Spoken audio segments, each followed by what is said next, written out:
Again, warm welcome, my dear students, to the HRM class. In this class, we are going to discuss about selection tests. Selection tests, or it is otherwise called as employment test. And in the previous class, while studying the different steps in the process of selection, we have seen that as the fourth step, we have seen that there is employment test, or the same is called as selection test.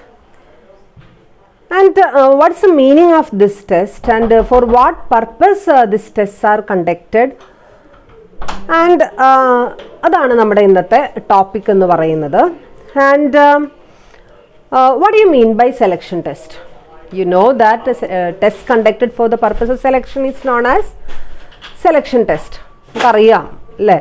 എങ്കിലും അതിൻ്റെ ഒരു ആവശ്യം എന്താണ്, എന്തിനു വേണ്ടിയിട്ടാണ് നമ്മൾ selection test conduct ചെയ്യുന്നത് അല്ലേ? അതാണ് നമ്മൾ ഈ ഒരു സമയത്ത് എന്ത് ചെയ്യുന്നത്, പഠിക്കുന്നത്. സെലക്ഷൻ ടെസ്റ്റ് എന്ന് പറയുമ്പോൾ നമുക്കറിയാം, ഒരു കാൻഡിഡേറ്റിൻ്റെ പല കാര്യങ്ങളും means his or her personality, ability, mental ability, physical capacities, physical appearance, personality, intelligence, reasoning capacity, decision making capacity, and his perception, at the same time attitude, aptitude, all these things we have to analyze before selecting him to our organization.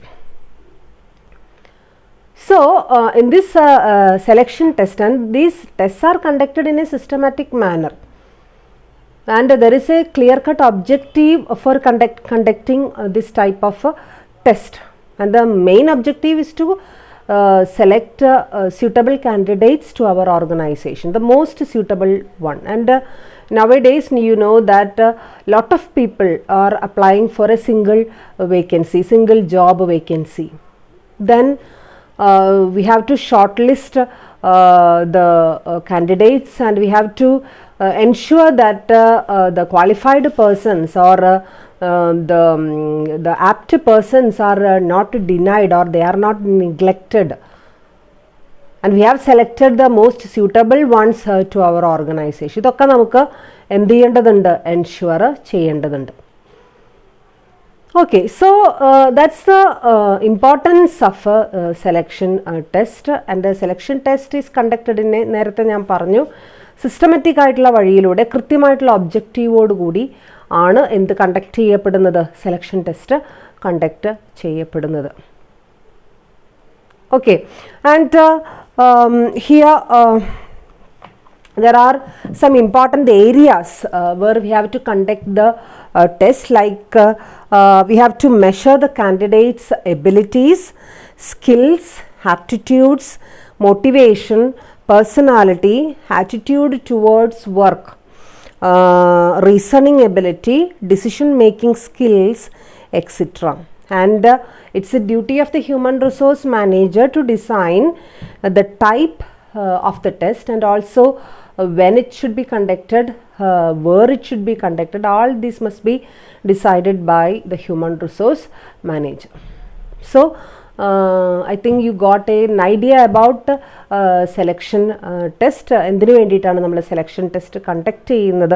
അതിൻ്റെ ഒരു ഡെഫിനിഷനായിട്ട് നമുക്ക് വേണമെന്നുണ്ടെങ്കിൽ അതിൻ്റെ ആദ്യത്തെ പാരഗ്രാഫിൽ അല്ലെങ്കിൽ ആദ്യത്തെ sentence നമുക്ക് പറയാം. That is, selection test may be defined as an objective and standardized means of measuring a person's ability, skills, interests, and attitudes.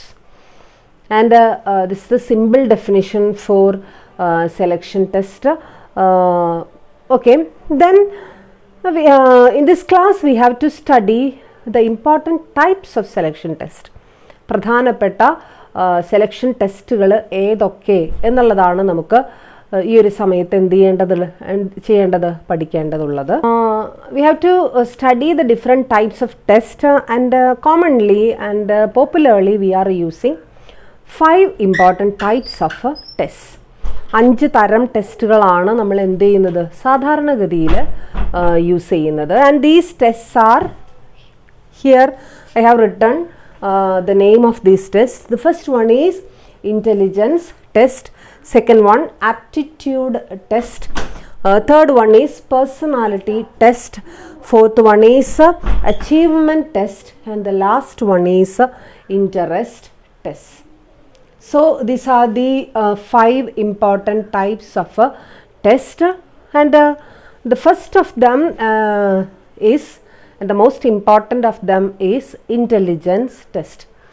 And what do you mean by intelligence test? The test conducted for measuring the intelligence of a person is known as intelligence test. And you may have heard about the IQ test conducted by comparing the mental age and physical age.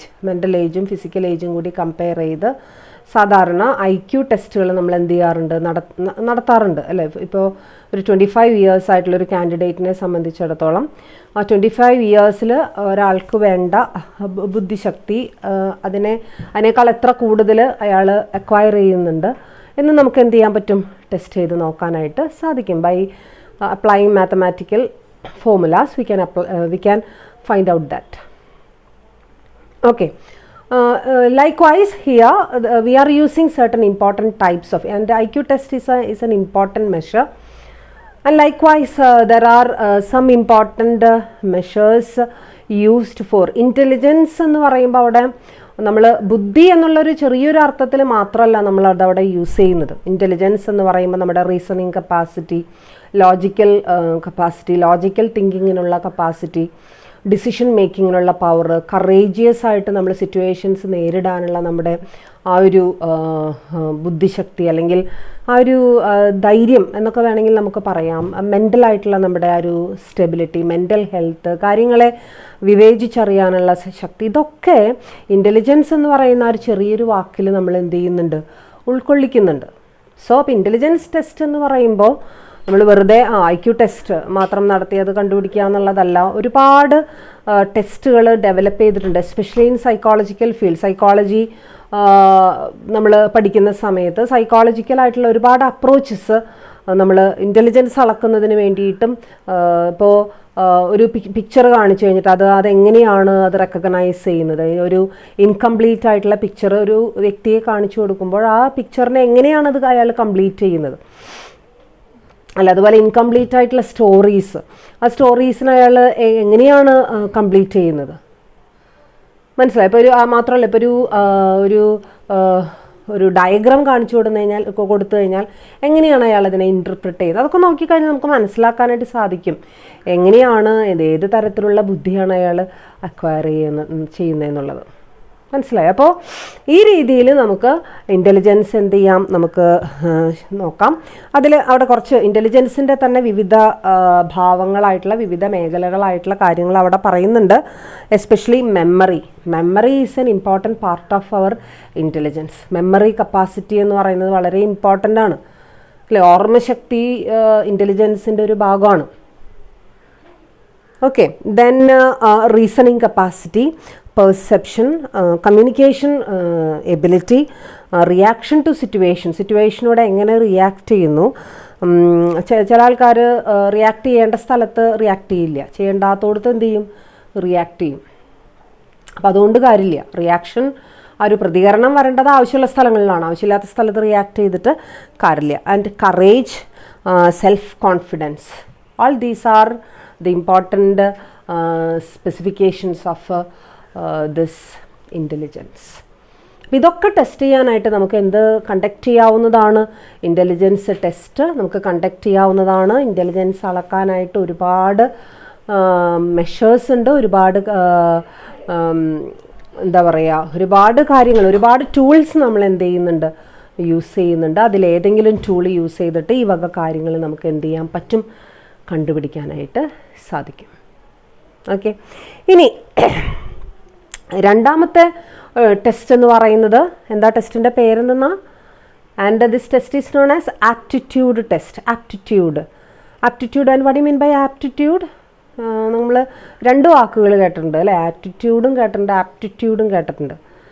Aptitude എന്ന് പറഞ്ഞു കഴിഞ്ഞാൽ some sort of personality or some sort of behavior that may have acquired from our ancestors. നമ്മുടെ ആൻസിസ്റ്റേഴ്സിൽ നിന്ന്, നമ്മുടെ four ഫാദേഴ്സിൽ നിന്ന് കുറേയൊക്കെ നമുക്ക് പകർന്ന് കിട്ടിയിട്ടുള്ള ആ ഒരു പ്രത്യേക തരത്തിലുള്ള ഇൻട്രസ്റ്റ്, അതിന് വിളിക്കുന്ന പേരാണ് എന്ത്? പെർസെപ്ഷൻ. ഒരു പരിധി വരെ അത് ഇൻഹെറിറ്റഡ് ആണ്. പക്ഷേ ആറ്റിറ്റ്യൂഡ് എന്ന് പറയുന്നത് അങ്ങനെയല്ല. ആറ്റിറ്റ്യൂഡ് പലപ്പോഴും നമ്മുടെ എക്സ്പീരിയൻസിലൂടെ, നമ്മുടെ ബൈ ഗ്രോത്ത്, നമ്മളിങ്ങനെ വളർന്നു വരുന്നതിലൂടെ, സാഹചര്യങ്ങളിലൂടെയുള്ള ഇൻറ്ററാക്ഷനുകളിലൂടെ ഒക്കെ നമുക്ക് വന്നു ചേരുന്ന സംഭവമാണ് ആറ്റിറ്റ്യൂഡ് എന്ന് പറയുന്നത്. അപ്പോൾ ഈ ആറ്റിറ്റ്യൂഡും ആപ്റ്റിറ്റ്യൂഡും രണ്ട് വാക്കുകളും തമ്മിൽ വ്യത്യാസമുണ്ട്, അതിൻ്റെ മീനിങ്ങുകളിൽ തമ്മിൽ വ്യത്യാസമുണ്ട്. ഇവിടെ ആപ്റ്റിറ്റ്യൂഡ് എന്നുള്ളത് കൊണ്ട് ഉദ്ദേശിക്കുന്നത് നമ്മുടെ ആ ഒരു പ്രത്യേക ഇഷ്ടം, പ്രത്യേക ടേസ്റ്റ് എന്തിനോടാണ്. പ്രത്യേകിച്ചും ഇപ്പോൾ ചില ആൾക്കാർ മാത്തമാറ്റിക്സിനോട് ഭയങ്കര ഇഷ്ടമുള്ള ആൾക്കാരുണ്ട്. ഇപ്പോൾ പാരൻസ് ഇപ്പോൾ ചിലപ്പോൾ മാത്സ് ടീച്ചേഴ്സൊക്കെ ഉള്ള കുട്ടികളുണ്ടെങ്കിൽ അവർക്ക് മാത്സിനോട് ചിലപ്പോൾ നേരെ ഓപ്പോസിറ്റ് സംഭവിക്കാം, അത് വേറെ കാര്യം, റയറായിട്ടുള്ള കേസുകളാണ്. അപ്പോൾ അങ്ങനെയുള്ള ഒരു ടേസ്റ്റ് എന്ത് ചെയ്തു എന്ന് വരാം, ഡെവലപ്പ് ചെയ്യും. ഇപ്പോൾ മ്യൂസീഷ്യൻസിന് ഇപ്പോൾ നമ്മുടെ വീട്ടിൽ കുടുംബപരമായിട്ട് ആരെങ്കിലും മ്യൂസീഷ്യൻസ് ഒക്കെ ഉണ്ടെന്നുണ്ടെങ്കിൽ അവരുടെ ആ ഒരു മ്യൂസിക്കിനോടുള്ള ഒരു ടേസ്റ്റ്, മ്യൂസിക്കിനോടുള്ള ഒരു ഇഷ്ടമൊക്കെ നമ്മൾ പതുക്കെ എന്ത് ചെയ്തു എന്ന് വരാം, ഡെവലപ്പ് ചെയ്തു എന്ന് വരാം. ഡാൻസേഴ്സ് അല്ലേ, അപ്പോൾ പെയിൻറ്റേഴ്സ്, അപ്പോൾ അങ്ങനെയൊക്കെയുള്ള ചില കഴിവുകൾ, ചില ഇഷ്ടങ്ങൾ, ആ ഇഷ്ടങ്ങളൊക്കെയാണ് നമ്മൾ ശരിക്കും പറഞ്ഞു കഴിഞ്ഞാൽ എന്തുകൊണ്ട് ഉദ്ദേശിക്കുന്നത്, ആപ്റ്റിറ്റ്യൂഡ് കൊണ്ട് ഉദ്ദേശിച്ചത്. അപ്പോൾ നമ്മൾ ഈ ആപ്റ്റിറ്റ്യൂഡ് ടെസ്റ്റ് നടത്തുന്നത് ഏത് മേഖലയിലാണ് നമുക്ക് താല്പര്യം, എന്താണ് നമ്മുടെ ഇഷ്ടം അല്ലേ എന്ന് നോക്കുക എന്നുള്ളത്, അതാണ് നമ്മുടെ പ്രധാനപ്പെട്ട. ചിലർക്ക് കമ്പ്യൂട്ടറൊക്കെ യൂസ് ചെയ്യാനായിട്ട്, കമ്പ്യൂട്ടർ പ്രോഗ്രാംസും സോഫ്റ്റ്വെയറൊക്കെ ഡെവലപ്പ് ചെയ്യാനായിട്ട് ഭയങ്കര താല്പര്യമായിരിക്കും, ഭയങ്കര ഇഷ്ടമായിരിക്കും അല്ലേ. അപ്പോൾ അത് പക്ഷെ നമുക്കറിയണം ഏത് ഫീൽഡിലാണ് ഈ വ്യക്തിക്ക് താല്പര്യമുള്ളത്. ചിലവരെങ്ങനെ വെച്ചാൽ ഓഫീസിൽ കുത്തിയിരുന്ന് പണിയെടുക്കുന്ന അല്ലേ ആൾക്കാരുണ്ട്. ചിലവർക്ക് അങ്ങനെ പണിയെടുക്കാനേ താല്പര്യം ഉണ്ടാവില്ല, അവർ പെട്ടെന്ന് ബോറടിക്കുന്ന ആൾക്കാരുണ്ട്. അപ്പോൾ അങ്ങനെയുള്ള ഒരു ടേസ്റ്റ് കണ്ടുപിടിക്കുക എന്നുള്ളതാണ് നമ്മുടെ ഇവിടുത്തെ പ്രധാനപ്പെട്ട ഉദ്ദേശം എന്ന് പറയുന്നത്. നമ്മളെ സംബന്ധിച്ചിടത്തോളം every job requires certain types of skill. മിക്കവാറും പല ജോബുകളിലും പല തരത്തിലുള്ള സ്കില്ലുകൾ ഡിമാൻഡ് ചെയ്യുന്നതാണ് അല്ലേ. ഇപ്പോൾ ഓഫീസിലുള്ള ജോലി എന്ന് വെച്ച് കഴിഞ്ഞാൽ ഓഫീസിൽ ഇരുന്നിട്ട് എന്ത് ചെയ്യേണ്ടി വരും, ജോലി ചെയ്യേണ്ടി വരും. ഇപ്പോൾ നേരെ മറിച്ച് ഫാക്ടറിയിലുള്ള ജോലിയാണെന്നുണ്ടെങ്കിൽ നമ്മൾ മാനുവലായിട്ടുള്ള ഒരുപാട് വർക്കുകൾ നമ്മൾ എന്ത് ചെയ്യേണ്ടി വരാം. So it may be like clerical, mathematical, mechanical, etcetera. So you have to analyze and you have to check whether the candidate is acquiring that much skill or that much aptitude in the required field അല്ലേ. So that's ഇപ്പോൾ നമ്മളിപ്പോൾ ഒരു mathematics ടീച്ചറെ appoint ചെയ്യുമ്പോൾ മാത്തമാറ്റിക്സിനോടുള്ള ഇഷ്ടമുള്ളൊരു ടീച്ചറെ നമ്മൾ appoint ചെയ്യുന്നത് അല്ലാതെ ഇഷ്ടമില്ലാത്ത അത് വേണോ വേണ്ടയോ എന്ന് വിചാരിച്ച് ചെയ്യുന്ന ഒരാളെ അപ്പോയിൻറ്റ് ചെയ്തിട്ട് കാര്യമില്ല. സോ അതുകൊണ്ടാണ് ആ ഒരു ടേസ്റ്റ് നമ്മൾ എന്ത് ചെയ്യണം എന്ന് പറയുന്നത്, അനലൈസ് ചെയ്യണം എന്ന് പറയുന്നു. Okay, so that's aptitude test. And next we can see personality test. Personality. And what do you mean by personality? Personality it's a sum total of various types of and various kinds of attributes like behavior that we have already explained, attitude, aptitude, their perception, experience. ഇതിൻ്റെയൊക്കെ ഒരു സമ്മിശ്രണത്തെ പറയുന്ന പേരാണ് എന്ത്, personality അല്ലേ. നല്ല വ്യക്തിത്വങ്ങളെ, നല്ല വ്യക്തികളെ ആയിരിക്കണം നമ്മൾ നമ്മുടെ ഓർഗനൈസേഷനിലേക്ക് എടുക്കാനായിട്ട് അല്ലേ. നല്ല വ്യക്തികൾ ആര് എന്ന് മനസ്സിലാക്കണം എന്നുണ്ടെങ്കിൽ അവർ അക്വയർ ചെയ്തിരിക്കേണ്ടത് അല്ലെങ്കിൽ അവരുടെ കയ്യിലുണ്ടായിരിക്കേണ്ടത് നല്ല ബിഹേവിയർ ആയിരിക്കണം, നല്ല ആറ്റിറ്റ്യൂഡായിരിക്കണം അല്ലേ. നമ്മൾ ഉദ്ദേശിക്കുന്ന നല്ല ബിഹേവിയർ ഉടമസ്ഥരായിരിക്കണം അവരെന്നാണ് നമ്മൾ മനസ്സിലാക്കുന്നത്. സോ ആ ഒരു പേഴ്സണാലിറ്റീനെ എങ്ങനെ നമുക്ക് മനസ്സിലാക്കാം, അതിൽ പ്രധാനമായിട്ടും പറയുന്നത് emotional balance. It's A very important thing. ഒരു നല്ലൊരു വ്യക്തിയെ സംബന്ധിച്ചിടത്തോളം emotional balance is very important. Too much of crying, too much of laughing, we are not expecting such a persons in our organization. അല്ല, ഒരുപാട് എന്തെങ്കിലും ചെറിയൊരു സംഭവം ഉണ്ടായിക്കഴിഞ്ഞാൽ ഉടനെ ഇരുന്ന് കരയുന്നൊരു മാനേജർ നമ്മൾ ഇഷ്ടപ്പെടുന്നുണ്ടോ? എപ്പോഴും ബോൾഡായിട്ട് കാര്യങ്ങളെ നേരിടുന്ന ആൾക്കാരെയായിരിക്കും സബോർഡിനേറ്റ്സിന് താല്പര്യം, അല്ലേ? ഇനി അതല്ല, ഒരു ചെറിയൊരു സന്തോഷം വന്നു കഴിഞ്ഞാൽ ആ ദിവസം മുഴുവനും മതിമറന്ന് സന്തോഷിക്കുന്ന ഒരു വ്യക്തിയാണോ നമ്മൾ ആഗ്രഹിക്കുന്നത്? അല്ല. So that's emotional balance. അതിന് വിളിക്കുന്ന പേരാണ് ഇമോഷണൽ ബാലൻസ്, അല്ലേ? ചില ആൾക്കാർക്ക് എങ്ങനെയാണെന്ന് വെച്ച് കഴിഞ്ഞാൽ സ്വന്തം കാര്യങ്ങൾക്കാണ് അവർ ഇമ്പോർട്ടൻസ് കൊടുക്കുള്ളൂ, ബാക്കിയുള്ളവരുടെ കാര്യങ്ങൾക്ക് ഒരു ഇമ്പോർട്ടൻസും കൊടുക്കില്ല. നേരെ ഓപ്പോസിറ്റ് ആയിട്ടുള്ള ആൾക്കാരുണ്ട്, ഇല്ലേ?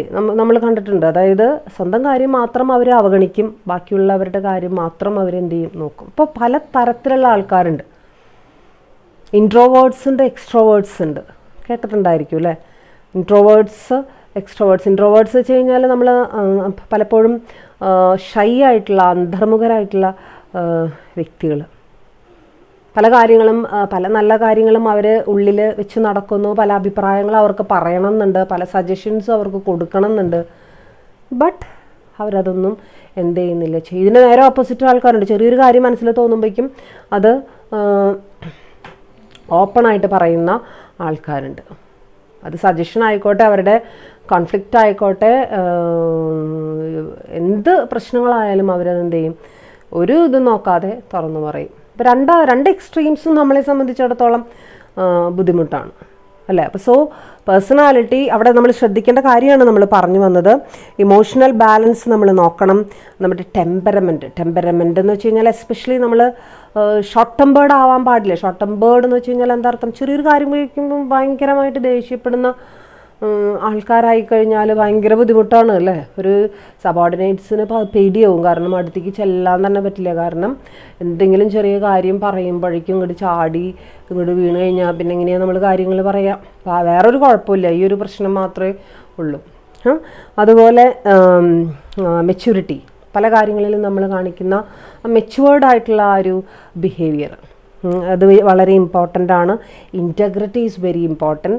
കാര്യങ്ങൾ എഫിഷ്യൻ്റായിട്ട്, എഫക്റ്റീവായിട്ട്, കൃത്യസമയത്ത് ചെയ്യാനായിട്ടുള്ള ഒരു കഴിവെന്ന് പറയുന്നത് പേഴ്സണാലിറ്റിയുടെ വലിയൊരു കാര്യമാണ്. റിയാക്ഷൻ ടു സിറ്റുവേഷനോട് കാണിക്കുന്ന റിയാക്ഷൻ, ലൈക്ക് ഇൻട്രോവേർഷൻസ്, എക്സ്ട്രോവേർഷൻസ്, ഇതൊക്കെ അവിടെ നമ്മൾ ഉപയോഗിക്കുന്നു. ആൻഡ് അവിടെ മെയിൻലി പേഴ്സണാലിറ്റി ടെസ്റ്റ് നമ്മൾ നോക്കാൻ വേണ്ടിയിട്ട്, അത് ടെസ്റ്റ് ചെയ്ത് നോക്കാൻ വേണ്ടിയിട്ട് നമ്മൾ ഉപയോഗിക്കുന്ന ഒരു ടെസ്റ്റിനെ കുറിച്ചിട്ടാണ് അവിടെ പറഞ്ഞിരിക്കുന്നത്. Thematic appreciation test. നിങ്ങൾ കേട്ടിട്ടുണ്ടായിരിക്കും ചിലപ്പോൾ. TAT എന്ന് പറയുന്ന ഒരു സംഭവം, TAT, തിമാറ്റിക് അപ്രീസിയേഷൻ ടെസ്റ്റ്. അപ്പോൾ ഈ തിമാറ്റിക് അപ്രീസിയേഷൻ ടെസ്റ്റിൽ നമ്മൾ ചെയ്യണമെന്ന് ഞാൻ നേരത്തെ ഒരു കാര്യം പറഞ്ഞില്ല, ഒന്നില്ലെങ്കിൽ ഇൻകംപ്ലീറ്റ് ആയിട്ടുള്ള സ്റ്റോറി, അല്ലെങ്കിൽ നമ്മൾ വരച്ച് മുഴുമിപ്പിക്കാത്തൊരു ഒരു ഇമേജ്, അതൊക്കെ കാണിച്ചു കൊടുത്തുകൊണ്ട് നമ്മൾ അവരോട് അത് ഒന്നില്ലെങ്കിൽ അത് കംപ്ലീറ്റ് ചെയ്യാനായിട്ട് പറയുക. അതല്ലാന്നുണ്ടെങ്കിൽ ആ സ്റ്റോറീനെ ഒന്ന് പറഞ്ഞു കേൾപ്പിക്കാനായിട്ട് പറയുക. എന്താ നിങ്ങൾക്ക് ഇതിൽ നിന്ന് ഇൻ്റർപ്രറ്റ് ചെയ്യാനായിട്ട് സാധിക്കുന്നത് എന്നൊക്കെ ചോദിക്കുക. അപ്പം അങ്ങനെ ചോദിക്കുന്നതിലൂടെ നമ്മൾ അവരിൽ നിന്നുള്ള റിയാക്ഷൻസിലൂടെ അവരുടെ ആ ഒരു പേഴ്സണാലിറ്റി നമുക്ക് ഏകദേശം എന്ത് ചെയ്യാൻ പറ്റും, ഊഹിച്ചെടുക്കാനായിട്ട് നമുക്ക് സാധിക്കും. സോ അതാണ് നമ്മുടെ പേഴ്സണാലിറ്റി ടെസ്റ്റ് എന്നുള്ള കാര്യം കൊണ്ട് നമ്മൾ ഉദ്ദേശിക്കുന്നത്. And next one is achievement test. Achievement. And you see that all the candidates must obtain a certain level or certain scale of achievement orientation. ഒരു കാൻഡിഡേറ്റിനെ സംബന്ധിച്ചിടത്തോളം, ഒരു ജോലി അന്വേഷിക്കുന്ന ഒരു വ്യക്തിയെ സംബന്ധിച്ചിടത്തോളം ഈ അച്ചീവ്മെൻ്റ് എന്ന് പറയുന്നത് വളരെ പ്രധാനപ്പെട്ടൊരു സംഭവമാണ്, അല്ലേ? ഇപ്പോൾ സാധാരണ നമ്മൾ പറയും, നമ്മൾ പഠിച്ചു കഴിഞ്ഞ് കഴിഞ്ഞാൽ ഒരു ജോലി നേടിയെടുക്കാനുള്ള നമ്മുടെ ഒരു ആഗ്രഹം. പഠിച്ചു കഴിഞ്ഞു പോട്ടെ, സാറില്ല, എന്തിനേലും പഠിച്ചു, അവിടെ അത്ര പഠിച്ചത് അവിടെ ഇരുന്നോട്ടെ, കുഴപ്പമൊന്നുമില്ല, ജോലിയൊന്നും ഇപ്പം ഇല്ലെങ്കിലും കുഴപ്പമില്ല, അങ്ങനെയൊക്കെയുള്ളൊരു ടെൻഡൻസി എന്ന് പറയുന്നത് അത് അങ്ങനെയുള്ള മടിയന്മാരുടെ ടെൻഡൻസി എന്നൊക്കെ നമുക്ക് വേണമെങ്കിൽ അതിനെ എന്ത് ചെയ്യാം, പറയാം, അല്ലേ? അപ്പം അങ്ങനത്തെ ടെൻഡൻസീസ് ഉണ്ടോ, അല്ലേ? ഇവിടെയും ചിലപ്പോൾ മുമ്പ് ജോലി ചെയ്തിരുന്ന സ്ഥലങ്ങളിലൊക്കെ അന്വേഷിച്ച് കഴിഞ്ഞാൽ നമുക്ക് മനസ്സിലാവും. എപ്പോഴും ഇന്നൊവേറ്റീവായിട്ട് ചലഞ്ചിങ് ആയിട്ട് വളരെ നല്ല ലീഡർഷിപ്പ് ക്വാളിറ്റിയൊക്കെ കാണിക്കുന്ന തരത്തിലുള്ള എംപ്ലോയീസ് ആണോ എന്ന് അന്വേഷിച്ച് കഴിഞ്ഞാൽ നമുക്ക് എന്ത് ചെയ്യും, മനസ്സിലാവും. ഇപ്പോൾ നേരത്തെ നമ്മൾ അതിൻ്റെ സെലക്ഷൻ പ്രോസസ്സ് നമ്മൾ പഠിച്ച സമയത്ത് അവിടെ റെഫറൻസസ്, ചെക്കിംഗ് ദ റെഫറൻസസ് എന്ന് പറഞ്ഞിട്ടൊരു സ്റ്റെപ്പ് നമ്മൾ കണ്ടിരുന്നു അല്ലേ. റെഫറൻസുകളോട് ചോദിക്കുക, റെഫറൻസുകളോട് അന്വേഷിക്കുക, എങ്ങനെയാണ് ഈ വ്യക്തി എങ്ങനെയാണ് അവിടെ ജോലി ചെയ്തിരുന്നത്, എങ്ങനെയാണ് അവിടെ പഠിച്ചിരുന്നത് എന്ന് മനസ്സിലാക്കുക. ഇതൊക്കെ വളരെ പ്രധാനപ്പെട്ടതാണ്.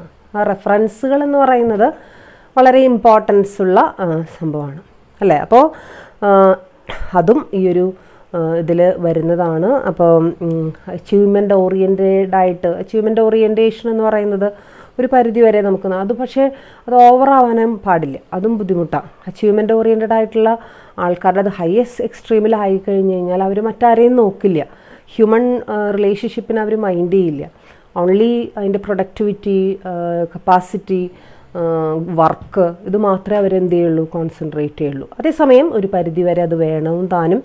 അപ്പോൾ അതെങ്ങനെയാണ്, ആ ഒരു അച്ചീവ്മെൻ്റ് ഓറിയൻറ്റേഷൻ എങ്ങനെയാണ് എന്ന് ടെസ്റ്റ് ചെയ്യുന്ന ആ ഒരു ടെസ്റ്റിനെ വിളിക്കുന്ന പേരാണ് achievement test. And next one is interest test. Interest, നമുക്ക് ഏത് ഫീൽഡിലാണ് ഇൻട്രസ്റ്റ് ഉള്ളത് അല്ലേ. ഇപ്പോൾ നേരത്തെ പറഞ്ഞ പോലെ ചിലർക്ക് ക്ലറിക്കൽ വർക്ക് ചെയ്യാനായിരിക്കും കുറച്ചും കൂടി ഇൻട്രസ്റ്റ് ഉണ്ടാവും. ചിലർക്ക് മാത്തമാറ്റിക്കലായിട്ടുള്ള കണക്ക് കൂട്ടുക, കണക്ക് കഴിക്കുക, അതൊക്കെ ഭയങ്കര ഇഷ്ടമുള്ള ആൾക്കാരായിരിക്കും.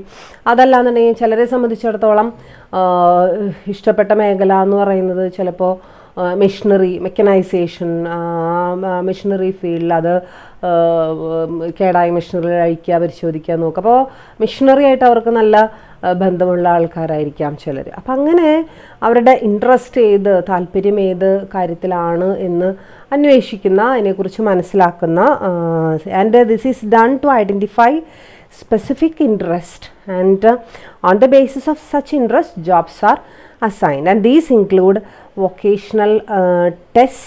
vocational എന്ന് വെച്ച് കഴിഞ്ഞാൽ അവരുടെ തൊഴിലിനെ, അവർ ചെയ്യാൻ ഉദ്ദേശിക്കുന്ന അവരുടെ ജോബിനെ, അതിനെ ബേസ് ചെയ്തിട്ടുള്ള ടെസ്റ്റുകൾ, ക്ലറിക്കൽ ടെസ്റ്റുകൾ, കമ്പ്യൂട്ടേഷണൽ ടെസ്റ്റ്. അപ്പോൾ ഇതൊക്കെ ഇതിൻ്റെ ബേസിസിൽ നമുക്ക് അതിൽ നിന്ന് കിട്ടുന്ന, നമ്മൾ ഇവാലുവേറ്റ് ചെയ്ത് കിട്ടുന്ന, മനസ്സിലാക്കുന്ന രീതിയിൽ നിന്ന് നമുക്ക് എന്ത് ചെയ്യാനായിട്ട് സാധിക്കും, നമ്മുടെ ആ ഒരു ഇൻട്രസ്റ്റ് നമുക്ക് അനലൈസ് ചെയ്യാനായിട്ട് സാധിക്കും എന്നുള്ളതാണ് അവിടെ നമുക്ക്. അപ്പോൾ ഇത്രയും 5 തരത്തിലുള്ള ടെസ്റ്റുകളാണ് ഇപ്പം നമ്മൾ എന്ത് ചെയ്തത്, പഠിച്ചത്. ഏതൊക്കെയായിരുന്നു 5 തരത്തിലുള്ളത്? ഒന്നാമത്തെ നമ്മുടെ ഇൻ്റലിജൻസ് ടെസ്റ്റ്, അതിനെയാണ് ഏറ്റവും പ്രധാനപ്പെട്ട ടെസ്റ്റ് എന്ന് പറയുന്നത്. രണ്ടാമത്തെ ആപ്റ്റിറ്റ്യൂഡ് ടെസ്റ്റ്, മൂന്നാമത്തെ പേഴ്സണാലിറ്റി ടെസ്റ്റ്, നാലാമത്തെ അച്ചീവ്മെൻറ്റ് ടെസ്റ്റ്, അഞ്ചാമത്തെ interest test. Okay, and next we can see how we can design an testing programme. ഒരു ടെസ്റ്റിംഗ് പ്രോഗ്രാമിനെ എങ്ങനെ നമുക്ക് ഡിസൈൻ ചെയ്തെടുക്കാം, എന്തൊക്കെ പ്രധാനപ്പെട്ട കാര്യങ്ങൾ ചെയ്താലാണ് ടെസ്റ്റിംഗ് പ്രോഗ്രാം നമുക്ക് വിജയിപ്പിക്കാനായിട്ട് സാധിക്കുക എന്നുള്ളതാണ് നമ്മൾ അടുത്തതായിട്ട് എന്ത് ചെയ്യാൻ പോണത്, പഠിക്കാനായിട്ട്. How we can design A good employment test. And we have to follow 5 important steps to design an employment test. 5 പ്രധാനപ്പെട്ട സ്റ്റെപ്സാണ് നമ്മൾ എന്ത് ചെയ്യേണ്ടത്, ഫോളോ ചെയ്യേണ്ടത്. അതിലാദ്യം തന്നെ ആദ്യത്തെ സ്റ്റെപ്പിൽ നമ്മൾ കാണുന്നത്, we have to design and we have to analyse the objective of our test. നമ്മുടെ ടെസ്റ്റിൻ്റെ ഒബ്ജക്റ്റീവ് എന്താണ് നമ്മൾ ഉദ്ദേശിക്കുന്നത്, ടെസ്റ്റ് കൊണ്ട് നമ്മൾ ആരെയാണ് നമ്മൾ ചെയ്യാനായിട്ട് ഉദ്ദേശിക്കുന്നത്, ആരെയാണ് നമ്മൾ ടെസ്റ്റ് ചെയ്യാനായിട്ട് ഉദ്ദേശിക്കുന്നത്, അല്ലെങ്കിൽ ഏത് ജോബ് പൊസിഷനെയാണ് ടെസ്റ്റ് ചെയ്യാനായിട്ട് ഉദ്ദേശിക്കുന്നത്. ജോബുകൾ തന്നെ പലതരത്തിലുള്ള ജോബുകളുണ്ട്, നമുക്കറിയാം. നമ്മൾ നേരത്തെ അത് കണ്ടു കഴിഞ്ഞാണ്, ജോബ് അനാലിസിസിലും മറ്റും നമ്മളതിനെക്കുറിച്ച് കേട്ടതാണ് അല്ലേ. ചിലപ്പോൾ കംപ്ലീറ്റ്ലി ഏറ്റവും ഫ്രഷ് ആയിട്ടുള്ള, കംപ്ലീറ്റ്ലി ന്യൂ ആയിട്ടുള്ളൊരു വ്യക്തിയായിരിക്കും നമ്മൾ നമ്മുടെ ഓർഗനൈസേഷനിൽ എടുക്കുന്നത്. അതേസമയം ചില സമയങ്ങളിൽ നമ്മൾ പല കാരണങ്ങൾ കൊണ്ടും എക്സിസ്റ്റിംഗ് ആയിട്ടുള്ള എംപ്ലോയീസിനെ ചിലപ്പോൾ പ്രൊമോട്ട് ചെയ്തുകൊണ്ടോ ട്രാൻസ്ഫർ ചെയ്തുകൊണ്ടോ നമ്മുടെ ജോബ് വേക്കൻസീസ് നമ്മൾ എന്ത് ചെയ്യാറുണ്ട്, ഫില്ല് ചെയ്യാറുണ്ട്. അപ്പോൾ ഇവിടെ ശരിക്കും പറഞ്ഞു കഴിഞ്ഞാൽ ഒബ്ജക്റ്റീവ് എന്ന് പറഞ്ഞാൽ രണ്ടാണ്. ഏറ്റവും ന്യൂ ആയിട്ടുള്ളൊരു എംപ്ലോയീനെ സെലക്ട് ചെയ്യുമ്പോൾ നമ്മൾ ചെയ്യേണ്ട ടെസ്റ്റിങ്ങും, ഒരു എക്സിസ്റ്റിംഗ് എംപ്ലോയീനെ നമ്മൾ പ്രൊമോട്ട് ചെയ്യുമ്പോൾ അയാൾക്ക് കൊടുക്കുന്ന ടെസ്റ്റും ഒരേപോലെ ആയിരിക്കാൻ പാടില്ല, രണ്ടും ഡിഫറെൻ്റ് ആയിരിക്കണം. കാരണം എന്താണെന്ന് വെച്ച് കഴിഞ്ഞാൽ അവിടെ നമ്മുടെ ഒബ്ജക്റ്റീവിൽ തന്നെ വ്യത്യാസമുണ്ട് അല്ലേ, ടെസ്റ്റിംഗ് ഒബ്ജക്റ്റീവിൽ നമ്മുടെ വ്യത്യാസമുണ്ട്. അപ്പോൾ അത് രണ്ട് തരത്തിലുള്ളതാണ്. നമുക്ക് എക്സിസ്റ്റിംഗ് എംപ്ലോയിയെ സംബന്ധിച്ചിടത്തോളം we are familiar with him അല്ലേ, നമുക്ക് അയാളുടെ ഒരു വിധം കാര്യങ്ങളൊക്കെ നമുക്ക് അറിയാം. ഇനിയും നമുക്ക് വളരെ മൈന്യൂട്ടായിട്ടുള്ള കാര്യങ്ങൾ മാത്രമേ നമുക്ക് എന്ത് ചെയ്യേണ്ടതുള്ളൂ, അറിയേണ്ടതുള്ളൂ. സോ അത് മാത്രം നമ്മൾ എന്ത് ചെയ്താൽ മതി, അയാളുടെ ആദ്യം തൊട്ട് അവസാനം വരെയുള്ള കാര്യങ്ങൾ നമ്മൾ ഇഴകീറി പരിശോധിക്കേണ്ട ആവശ്യം വരില്ല അല്ലേ. അപ്പോൾ തീർച്ചയായിട്ടും വ്യത്യസ്ത തരത്തിലുള്ള ടെസ്റ്റിങ്ങുകളായിരിക്കണം ഈ രണ്ട് കൂട്ടർക്കും. രണ്ട് സിറ്റുവേഷൻസ് ആണ് നമ്മളിപ്പോൾ ഇവിടെ എന്ത് ചെയ്തത് കണ്ടത്. രണ്ട് കൂട്ടർക്കും നമ്മൾ എന്ത് ചെയ്യേണ്ടത്, കൊടുക്കേണ്ടത്. ലൈക്ക് വൈസ് അതാണ് ഒന്നാമത്തെ സ്റ്റെപ്പ് എന്ന് പറയുന്നത്. That is objective of the test should be determine. That is a first point. And second point is analysing the job position. Job പൊസിഷനുകളെ എന്ത് ചെയ്യണം, നമ്മൾ അനലൈസ് ചെയ്യണം. അനലൈസ് ചെയ്യണം എന്ന് പറഞ്ഞു കഴിഞ്ഞാൽ ഓരോ ജോബ് പൊസിഷനും യുണീക്കായിട്ടുള്ള ചില ക്യാരക്ടറിസ്റ്റിക്സ് ഉണ്ടായിരിക്കാം. ആ ക്യാരക്ടറിസ്റ്റിക്സ് എന്താണ്, അല്ലെങ്കിൽ യുണീക്കായിട്ട് ആവശ്യപ്പെടുന്ന ചില സ്കില്ലുകൾ ഉണ്ടായിരിക്കാം. ആ സ്കില്ലുകൾ എന്താണ്, അതോടൊപ്പം തന്നെ ഓരോ ജോബ് വേക്കൻസീസിനോടും റിലേറ്റഡ് ആയിട്ട് അവിടെ നമ്മൾ ചിന്തിക്കേണ്ടി വരുന്ന authority and responsibility relationships, the content of the job, അതിനെക്കുറിച്ച് നമ്മൾ എന്ത് ചെയ്തിരിക്കണം, മനസ്സിലാക്കിയിരിക്കണം. സോ ജോബിനെ കൃത്യമായിട്ട് ജോബിനെ നമ്മൾ എന്തിനേലും പരിശോധിക്കാതെ നമ്മൾ ഈ ഒരു സ്റ്റേജ് വരെ എത്തില്ല. കാരണം എന്താണെന്ന് വെച്ച് കഴിഞ്ഞാൽ നമ്മുടെ സെലക്ഷന് ഏറ്റവും മുന്നോടിയായിട്ടാണ് നമ്മൾ എന്തിനെക്കുറിച്ച് പഠിച്ചത്, ജോബ് അനാലിസിസിനെ കുറിച്ച് നമ്മൾ എന്ത് ചെയ്തത്, പഠിച്ചു കഴിഞ്ഞത് അല്ലേ. സോ ജോബ് അനാലിസിസ് എന്ന് പറയുന്നത് വളരെ പ്രിലിമിനറി ആയിട്ട് നമ്മൾ ചെയ്യുന്നൊരു വർക്കാണ്, even before N organisation has been started. അപ്പോൾ തീർച്ചയായിട്ടും അത് പ്രിലിമിനറി ആയിട്ട് വർക്ക് തന്നെയാണെന്നുള്ളതിന് സംശയമൊന്നുമില്ല. അപ്പോൾ അതിലൊരു കൺഫ്യൂഷൻ തോന്നേണ്ട കാര്യമില്ല. ജോബിനെ കുറിച്ച് നന്നായിട്ട് തന്നെ നമ്മൾ പഠിച്ചിട്ട് തന്നെയാണ് സെലക്ഷൻ പ്രോസസ്സിലേക്ക് നമ്മൾ ഇറങ്ങുള്ളൂ. അല്ലാതെ ഈ ഒരു സെലക്ഷനെ കുറിച്ച്, ആ ടെസ്റ്റിനെ കുറിച്ച് തീരുമാനിക്കുന്ന സമയത്തല്ല ജോബിനെ കുറിച്ച്. പക്ഷേ വെൻ വി ആർ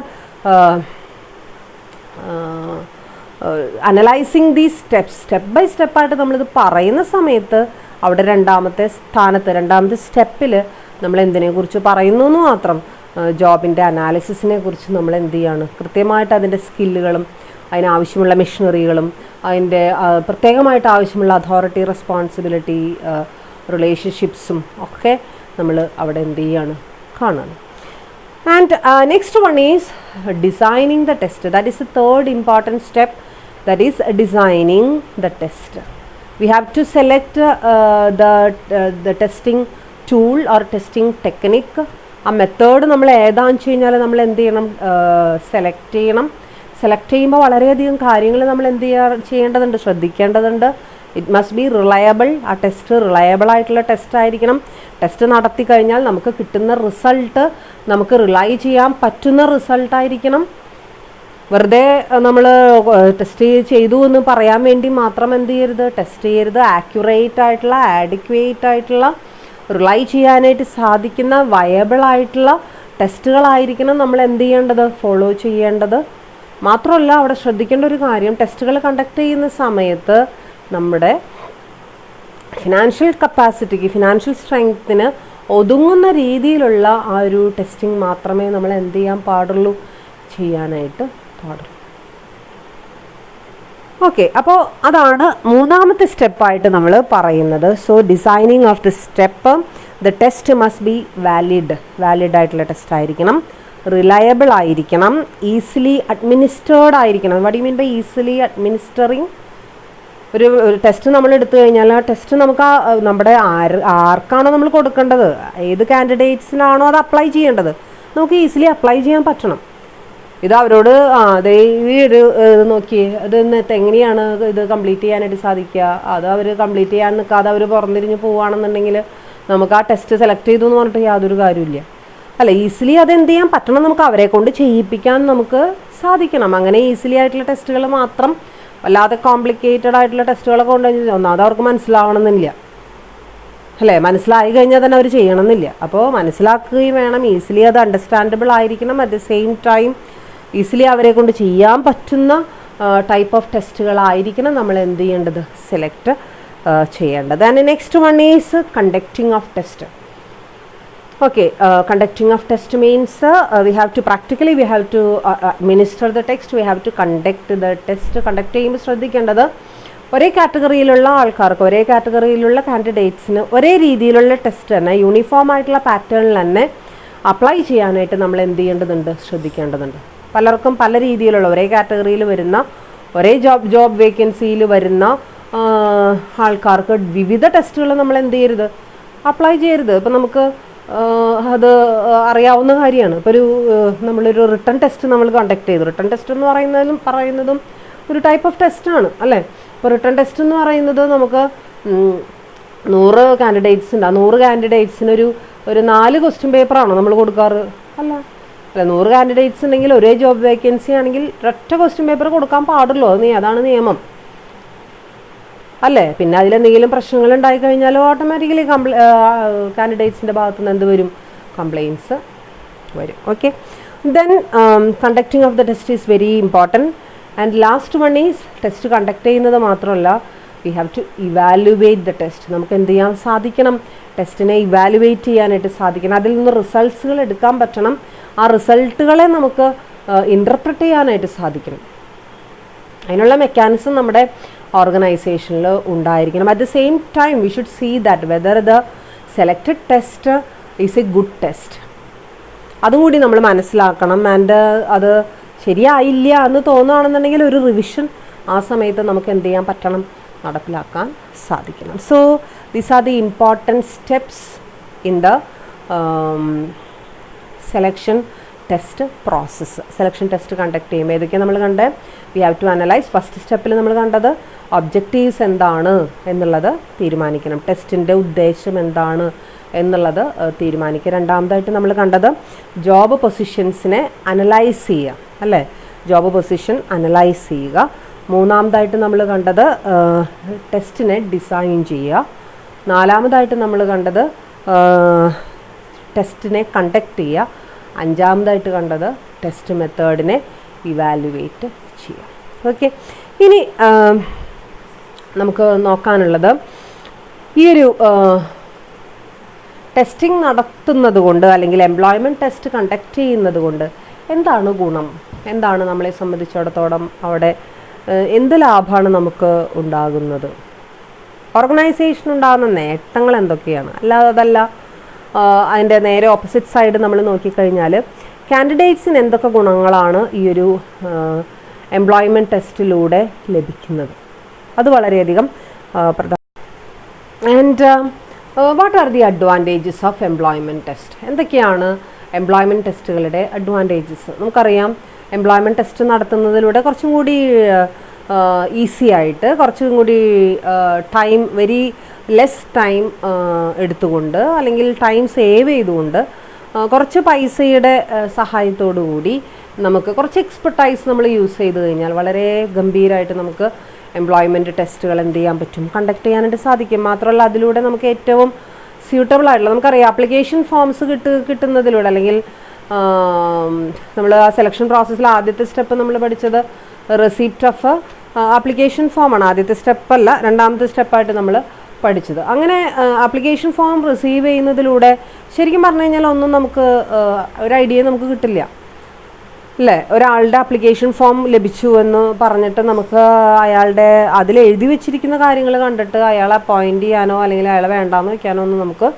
സാധിക്കില്ല. അയാളെക്കുറിച്ച് കൂടുതൽ നമ്മൾ ചെയ്യേണ്ടതുണ്ട്, അറിയണമെന്നുണ്ടെങ്കിൽ ഏറ്റവും നല്ല മാർഗ്ഗമാണ് കണ്ടക്ട് ചെയ്യുക എന്നുള്ളത്, ടെസ്റ്റുകൾ കണ്ടക്ട് ചെയ്യുക എന്നുള്ളത് അല്ലേ. സാധാരണ നമ്മൾ പേഴ്സണൽ ഇൻ്റർവ്യൂ എന്നുള്ള ആ ഒരു ഏരിയയിലേക്ക് പോകണേന് തൊട്ട് ഇൻ്റർവ്യൂ ഒക്കെ കണ്ടക്ട് ചെയ്യുക എന്ന് പറഞ്ഞു കഴിഞ്ഞാൽ അത് കുറച്ചും കൂടി ടൈം എടുക്കുന്നൊരു പരിപാടിയാണ് അല്ലേ.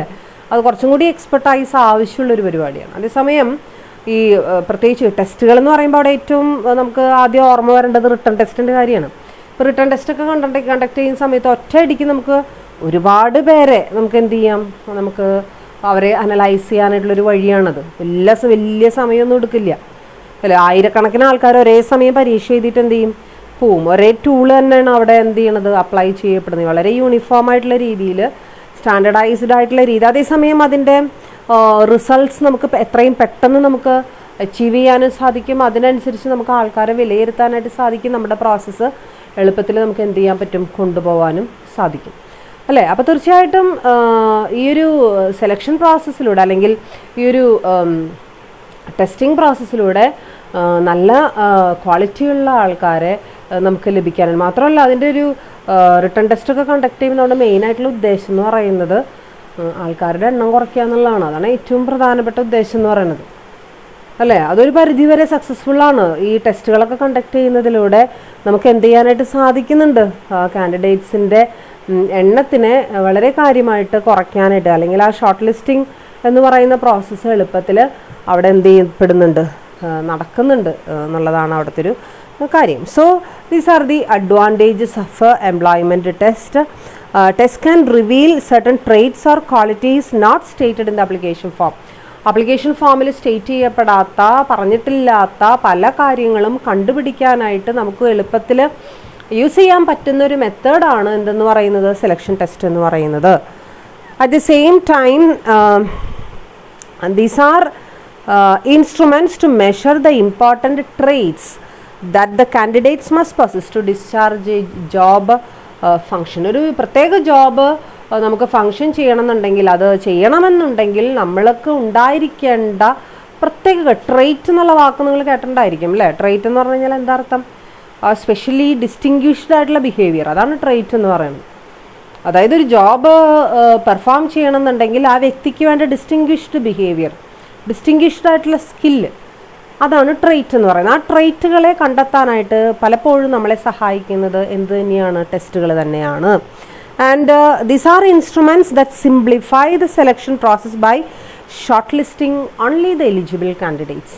എലിജിബിൾ കാൻഡിഡേറ്റ്സിനെ മാത്രം അങ്ങോട്ട് അത് അവരിലേക്ക് മാത്രം ചുരുക്കിക്കൊണ്ടുള്ള ഒരു പ്രോസസ്സിങ് നടത്താനായിട്ട് നമുക്ക് പലപ്പോഴും ഈ ടെസ്റ്റിങ്ങിലൂടെ എന്ത് ചെയ്യുന്നുണ്ട്, സാധിക്കുന്നുണ്ട്. And testing is the process of elimination of large number of candidates turn out for A particular job position. ഒരുപാട് പേര് അപ്ലൈ ചെയ്തതിൽ നിന്നും കുറേ പേരെയൊക്കെ എലിമിനേറ്റ് ചെയ്ത് കളയാനായിട്ട് നമുക്ക് സാധിക്കും എന്തിലൂടെ, ടെസ്റ്റിങ്ങിലൂടെ. And standardised test can be administered objectively and uniformly to all candidates. നമുക്ക് ഒരു യൂണിഫോം പാറ്റേണിൽ ഒബ്ജക്റ്റീവായിട്ട് നമുക്കത് എന്ത് ചെയ്യാനായിട്ട് സാധിക്കും, കണ്ടക്ട് ചെയ്യാനായിട്ട് സാധിക്കും. And at the same time testing is cost effective and less time consuming. Cost effective ആയിരിക്കും, ലെസ് ടൈം കൺസ്യൂമിങ് ആയിരിക്കും. And it can be test results may be analysed, quantified and candidates ranked on the basis of their scores.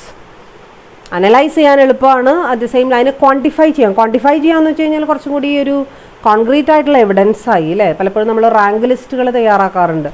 ഒരു return എക്സാമിനേഷന് നമുക്ക് കിട്ടിയ സ്കോറിൻ്റെ ബലത്തിൽ, നമുക്ക് അല്ല കാൻഡിഡേറ്റ്സിന് കിട്ടുന്ന സ്കോറിൻ്റെ അടിസ്ഥാനത്തിൽ നമ്മൾ റാങ്ക് ലിസ്റ്റ് എന്ത് ചെയ്യുന്നു, തയ്യാറാക്കുന്നു.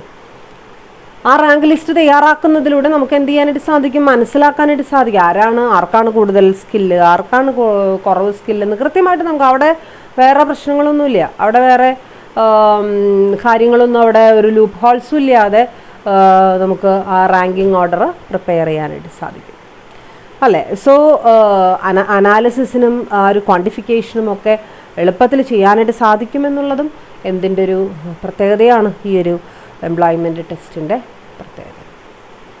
We can see a term that is application blank. Application blank. And what do you mean by application blank? Usually when the firm is announcing, when the organization is announcing the job vacancies in their organization, then usually responses will come, and responses will be in the form of a application form അല്ലേ. സാധാരണ രീതിയിൽ response വരുന്നത് എങ്ങനെയാണ്, application ഫോമായിട്ട്. അതായത് നിങ്ങളുടെ ഫേമിൽ ഇന്ന job vacancy ഉണ്ട് എന്നുള്ളത് ഞങ്ങൾ അറിഞ്ഞു, സോ ഞാൻ ആ ജോബിലേക്ക് അപ്ലൈ ചെയ്യാനായിട്ട് താല്പര്യപ്പെടുന്നു, എൻ്റെ ക്വാളിഫിക്കേഷൻസ്, എൻ്റെ പേഴ്സണൽ ഡീറ്റെയിൽസ് ഇന്നതാണ്, എൻ്റെ എക്സ്പീരിയൻസ് ഇങ്ങനെയാണ്, എൻ്റെ ഹോബീസ് ഇന്നതാണ് എന്നൊക്കെ പറഞ്ഞിട്ട് നമ്മൾ എന്ത് ചെയ്യും, കൊടുക്കും. ആ ആപ്ലിക്കേഷൻ ഫോമിന് വിളിക്കുന്ന പേരാണ് എന്ത്, ആപ്ലിക്കേഷൻ ബ്ലാങ്ക്. ഓക്കെ, അപ്പോൾ ഈ ആപ്ലിക്കേഷൻ ബ്ലാങ്ക് എന്ന് പറഞ്ഞാൽ അതൊരു പ്രധാനപ്പെട്ടൊരു സംഭവമാണ്. കാരണം എന്താണെന്ന് വെച്ച് കഴിഞ്ഞാൽ ഈ ആപ്ലിക്കേഷൻ ബ്ലാങ്കിലൂടെയാണ് ഫേമും ഓർഗനൈസേഷനും കാൻഡിഡേറ്റ്സുമായിട്ട് ഉള്ള ആ ഒരു കണക്ഷൻ എന്ത് ചെയ്യുന്നത് തന്നെ സ്റ്റാർട്ട് ചെയ്യുന്നത് തന്നെ അല്ലേ. ആദ്യമായിട്ട് നമ്മൾ മീഡിയകളിലൂടെ അഡ്വർടൈസ്മെൻറ്റ് കൊടുക്കുന്നു. അതേസമയം ആ കൊടുക്കുന്ന അഡ്വർടൈസ്മെൻറ്റിനുള്ളൊരു റെസ്പോൺസാണ് എന്തെന്ന് പറയുന്നത്, ആപ്ലിക്കേഷൻ ബ്ലാങ്ക് എന്ന് പറയുന്നത്. So it must contain certain important informations of the കാൻഡിഡേറ്റിൻ്റെ ചില പ്രധാനപ്പെട്ട ഇൻഫർമേഷൻസ് അവിടെ എന്ത് ചെയ്തിരിക്കണം, ഇൻക്ലൂഡ് ചെയ്തിരിക്കണം. അതേതൊക്കെ ഇൻഫർമേഷൻസ് ആണ് അവിടെ ഇൻക്ലൂഡ് ചെയ്യപ്പെടേണ്ടത്? നമുക്കറിയാം, നമ്മളൊരു ആപ്ലിക്കേഷൻ ഫോം തയ്യാറാക്കുന്ന സമയത്ത് എന്തൊക്കെ കാര്യങ്ങൾ അതിൽ ചേർക്കുക, നമ്മുടെ പേഴ്സണൽ ആയിട്ടുള്ള ഇൻഫർമേഷൻസ്, നമ്മുടെ അഡ്രസ്സ്, നമ്മുടെ ഏജ്, നമ്മുടെ ജെൻഡർ അല്ലേ, ആ വക ഡീറ്റെയിൽസ് നമ്മൾ ചേർക്കും. അതോടൊപ്പം തന്നെ നമ്മുടെ ക്വാളിഫിക്കേഷൻസ് നമ്മൾ എന്ത് ചെയ്യും, ചേർക്കും. ക്വാളിഫിക്കേഷൻ വലിയൊരു ഇമ്പോർട്ടൻ്റ് ആയിട്ടുള്ള കാര്യമാണ്. നമ്മുടെ എക്സ്പീരിയൻസ് നമ്മൾ ചേർക്കും. മാത്രമല്ല നമ്മുടെ റെഫറൻസുകൾ ആരൊക്കെയാണ്, റെഫറൻസുകളെ കുറിച്ച് നമ്മൾ പറയും. നമ്മുടെ അത് ഹോബീസ് അല്ലേ, ഇതൊക്കെ നമ്മളതിൽ ചേർത്തിരിക്കണം. അപ്പം ഇങ്ങനെ മെയിനായിട്ടൊരു 5 ഹെഡിങ് ആണ് നമ്മളിവിടെ പറയുന്നത്. അതിൽ ആദ്യത്തേത് പേഴ്സണൽ ആയിട്ടുള്ള ഇൻഫർമേഷൻ. നമ്മുടെ പേഴ്സണൽ ഇൻഫർമേഷൻ എന്ന് പറയുമ്പോൾ അതിൽ നമ്മൾ നേരത്തെ പറഞ്ഞ കാര്യം തന്നെ, അതായത് ഏജ് വേണം, ഡേറ്റ് ഓഫ് ബർത്ത് വേണം, address, sex, marital status, email ID, mobile number. ഇതൊക്കെയാണ് പേഴ്സണൽ ഡീറ്റെയിൽസിൽ സാധാരണ നമ്മൾ എന്ത് ചെയ്യുന്നത്, ചേർക്കുന്നത്. And next one educational qualifications. ഏതൊക്കെ ഡിഗ്രി, ഏതൊക്കെ പോസ്റ്റ് ഗ്രാജുവേഷൻസ്, ഏതൊക്കെ സബ്ജക്റ്റിലാണ് നമ്മൾ സ്പെഷ്യലൈസ് ചെയ്തിട്ടുള്ളത് അല്ലേ. Year of passing, university or institution, subject, percentage of marks, distinctions, professional qualifications, honours conferred. എന്തൊക്കെ ഹോണേഴ്സ്, എന്തൊക്കെ സ്കോളർഷിപ്സ്, എന്തൊക്കെ അക്കാദമിക് ആയിട്ട് എന്തൊക്കെ സ്കോളർഷിപ്സ്, എന്തൊക്കെ ഓണേഴ്സ് നമുക്ക് കിട്ടിയിട്ടുണ്ട്, അതൊക്കെ നമ്മൾ ഈ ഒരു സമയത്ത് ആപ്ലിക്കേഷൻ ഫോമിലൂടെ നമ്മൾ എന്ത് ചെയ്യേണ്ടതാണ്, കൊടുക്കേണ്ടതാണ്. And next one present position. ഇപ്പോഴത്തെ പൊസിഷൻ, നമ്മൾ ജോലി ചെയ്യുകയാണോ അതോ ഇപ്പോൾ നമ്മൾ പഠിച്ചുകൊണ്ടിരിക്കുകയാണോ അല്ലേ, ജോലി ചെയ്യുന്നുണ്ടെങ്കിൽ ഏത് സ്ഥാപനത്തിലാണ് നമ്മൾ ജോലി ചെയ്യുന്നത്, ഇതൊക്കെ നമ്മൾ അവിടെ ഉണ്ട്. Present job, name of the employer, designation, salary drawing, ഇപ്പം നമുക്ക് കിട്ടിക്കൊണ്ടിരിക്കുന്ന സാലറി എത്രയാണ്, number of years of experience, നമ്മുടെ എക്സ്പീരിയൻസ്, എത്ര വർഷത്തെ എക്സ്പീരിയൻസ് നമുക്കുണ്ട്, ഇതൊക്കെ നമ്മുടെ പ്രസൻറ്റ് പൊസിഷനിൽ എന്ത് ചെയ്യേണ്ടതുണ്ട്, ചേർക്കേണ്ടതുണ്ട്. ആൻഡ് നെക്സ്റ്റ് വൺ ഈസ് നമ്മുടെ റെഫറൻസിനെ കുറിച്ച് നമുക്ക് കഴിഞ്ഞ ക്ലാസ്സിൽ നമ്മൾ പറഞ്ഞു തന്നു അല്ലേ. റെഫറൻസുകൾ എന്ന് വെച്ച് കഴിഞ്ഞാൽ നമ്മളെക്കുറിച്ച് നല്ലത് മാത്രം പറയാനായിട്ട് നമ്മൾ ആഗ്രഹിക്കുന്ന ആയിരിക്കണം നമ്മുടെ റെഫറൻസ്. നേരെ ഓപ്പോസിറ്റ് നമ്മൾ ഒരിക്കലും ചെയ്യരുത്, നമ്മൾ ചെയ്യില്ല അല്ലേ, ഓട്ടോമാറ്റിക്കലി നമ്മളത് ചെയ്യില്ല. സോ അത് വളരെ പ്രധാനപ്പെട്ട സംഭവമാണ്. ലൈക്ക്വൈസ് റെഫറൻസിൻ്റെ പേരുകൾ നമ്മൾ 1 or 2 റെഫറൻസുകളുടെ പേരുകൾ നമ്മൾ ചേർത്തിരിക്കണം. ലൈക്ക്വൈസ് സിഗ്നേച്ചർ ഈസ് വെരി ഇമ്പോർട്ടൻ്റ്. നമ്മുടെ സിഗ്നേച്ചറോട് കൂടിയിട്ടുള്ള ആപ്ലിക്കേഷൻ ആയിരിക്കണം നമ്മൾ എന്ത് ചെയ്യേണ്ടത്, കൊടുക്കേണ്ടത്. Okay, so that's about application blank. അപ്പോൾ ഇത്രയും കാര്യങ്ങളാണ് ഇത് നമ്മൾ സെലക്ഷൻ ടെസ്റ്റിനെ കുറിച്ചിട്ടാണ് ഇപ്പോൾ ഇതുവരെയും നമ്മൾ ചർച്ച ചെയ്തുകൊണ്ടിരുന്നത് അല്ലേ. എന്താണ് സെലക്ഷൻ ടെസ്റ്റ്, പലതരത്തിലുള്ള സെലക്ഷൻ ടെസ്റ്റുകൾ ഏതൊക്കെയാണ്, എങ്ങനെയാണ് സെലക്ഷൻ ടെസ്റ്റ് നമുക്ക് ഡിസൈൻ ചെയ്യാനായിട്ട് സാധിക്കുക, എന്തൊക്കെയാണ് അതിൻ്റെ പ്രധാനപ്പെട്ട അഡ്വാൻറ്റേജസ്. ആപ്ലിക്കേഷൻ ബ്ലാങ്ക് എന്ന് പറയുന്ന ഒരു പ്രത്യേക ഒരു ടേം നമ്മൾ ഇതിനോടനുബന്ധിച്ച് എന്ത് ചെയ്തു, പഠിച്ചു. ഇനി നമുക്ക് അടുത്തതായിട്ട് പഠിക്കാനായിട്ട് നമ്മൾ പോകുന്ന ഇൻ്റർവ്യൂവിനെ കുറിച്ചിട്ടാണ്. സെലക്ഷൻ ഇൻ്റർവ്യൂ എങ്ങനെയാണ് നടത്തുക, എന്തൊക്കെയാണ് അതിൻ്റെ വിവിധ വശങ്ങൾ. അടുത്ത ക്ലാസ്സിൽ എന്ത് ചെയ്യാം, പഠിക്കാം. Then okay, thank you.